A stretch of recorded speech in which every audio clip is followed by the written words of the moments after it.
നമുക്ക് ഇതുപോലെ കുറുകിയ ചാറോടുകൂടി തേങ്ങ അരച്ച് നല്ല മീൻകറി ഒന്ന് വെച്ചാലോ. നല്ല കപ്പയുടെ കൂടെയും ചോറിൻ്റെ കൂടെയൊക്കെ കഴിക്കാൻ പറ്റിയ അടിപൊളി കറിയാണ് കേട്ടോ. അപ്പോൾ ഞാൻ ഇതിനകത്ത് അല്പം തേങ്ങാപ്പാലും കൂടെ ഒക്കെ ചേർത്താണ് ഞാൻ ഉണ്ടാക്കുന്നത്. ഇതുപോലെ 2 ആവോലിയാണ് ഞാൻ എടുത്തിരിക്കുന്നത്. അപ്പം ഇത് ഒന്നുകൂടെ ഒന്ന് ക്ലീൻ ചെയ്ത് കഷ്ണങ്ങളാക്കി ഞാൻ ഇതിനകത്തെ കറുപ്പൊക്കെ മാറ്റി ഞാൻ എടുത്തു ഒരു പ്ലേറ്റിനകത്തേക്ക് വെച്ചിട്ടുണ്ട്. അപ്പോൾ കൂട്ടുകാർ, എൻ്റെ ചാനൽ ആദ്യമായിട്ട് കാണുന്നവരുണ്ടെങ്കിൽ ഒന്ന് ലൈക്കും ഹൈപ്പും ചെയ്യണേ. അപ്പോൾ ഇതിന് അരപ്പ് തയ്യാറാക്കാം നമുക്ക്.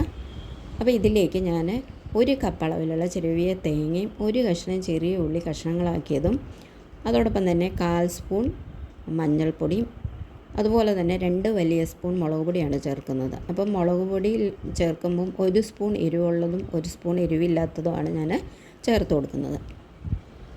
ഇനി ഇതിലേക്ക് ആവശ്യത്തിന് വെള്ളവും കൂടെ ഒഴിച്ച് നമുക്ക് നന്നായിട്ട് ഇതൊന്ന് അരച്ച് എടുക്കണം. ഇതുപോലെ നമ്മൾ അരച്ചെടുത്തിട്ടുണ്ട്. ഇനി നമുക്ക് ഈ ചട്ടിയിലേക്ക് ഈ അരപ്പ് നമുക്ക് ആദ്യം ഒന്ന് ഒഴിച്ചു കൊടുക്കാം. ഇതേപോലെ ചേർത്ത് കൊടുത്തതിന് ശേഷം നമുക്ക് ഈ അരപ്പൊന്ന് നന്നായിട്ട് ലൂസാക്കി എടുക്കണം. ഇതുപോലെ നമുക്ക് ഒന്ന് നന്നായിട്ട് ലൂസാക്കി എടുത്തു കൊടുക്കാം. വളരെ എളുപ്പത്തിൽ ഉണ്ടാക്കാൻ പറ്റുന്ന ഒരു മീൻ കറിയാണ് കേട്ടോ. എല്ലാവർക്കും ഇഷ്ടപ്പെടും ഇങ്ങനെയൊന്ന് ഉണ്ടാക്കി നോക്കിയാൽ.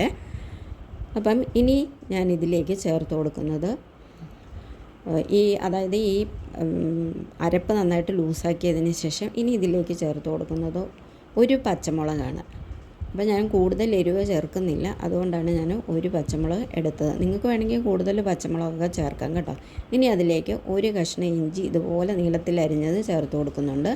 അതും കൂടെ ചേർത്തതിന് ശേഷം ഇനി നമുക്ക് ഇതിലേക്ക് ആവശ്യത്തിന് ഉപ്പും കൂടെ നമുക്കൊന്ന് ചേർത്ത് കൊടുക്കണം. ഇതുപോലെ ഉപ്പ് ചേർത്ത് കൊടുക്കണം. നോക്കിയിട്ട് മതി, ഒത്തിരി ഉപ്പ് ചേർക്കരുത്. ഇനി ഞാൻ മാങ്ങയാണ് ഇതിന് പുളിക്ക് വേണ്ടിയിട്ട് ചേർക്കുന്നത്. അപ്പോൾ ഞാൻ ഒരു മാങ്ങയുടെ 1/4 ഭാഗമാണ് ഞാൻ എടുത്തിരിക്കുന്നത്. അത് കഷ്ണങ്ങളാക്കി ഞാൻ ഇതിലേക്ക് ചേർത്ത് കൊടുത്തിട്ട് കുറച്ചുകൂടെ ഒന്ന് ലൂസാക്കി ഞാൻ എടുക്കുന്നുണ്ട്.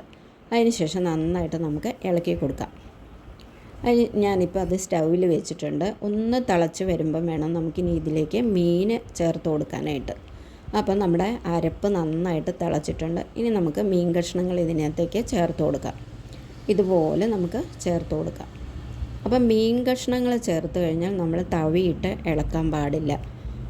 അത് തവിയിട്ട് ഇളക്കി കഴിഞ്ഞ് കഴിഞ്ഞാൽ അത് ഏത് മീനാണെങ്കിലും തവിയിട്ട് ഇളക്കി കഴിഞ്ഞ് കഴിഞ്ഞാൽ പിന്നെ അത് ഉടഞ്ഞു പോകും. നമ്മൾ ഇതുപോലെ ചട്ടി കൊണ്ടൊന്ന് അതായത് ഇങ്ങനെ ഒന്ന് കറക്കിയെടുക്കുക, ചുറ്റിച്ച് എന്ന് പറയും, അതുപോലെ നമ്മൾ ഒന്ന് എടുക്കുക. അപ്പോൾ മീൻ കറിയൊക്കെ നന്നായിട്ട് തിളച്ചിട്ടുണ്ട്.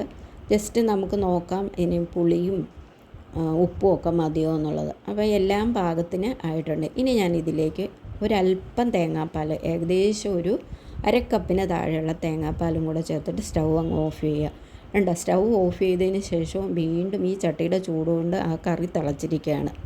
അപ്പോൾ നമ്മുടെ അടിപൊളി കറി ഇവിടെ റെഡി ആയിട്ടുണ്ട്. എല്ലാവർക്കും ഉണ്ടാക്കാൻ പറ്റുന്ന നല്ല അടിപൊളി മീൻ കറിയാണ് കേട്ടോ.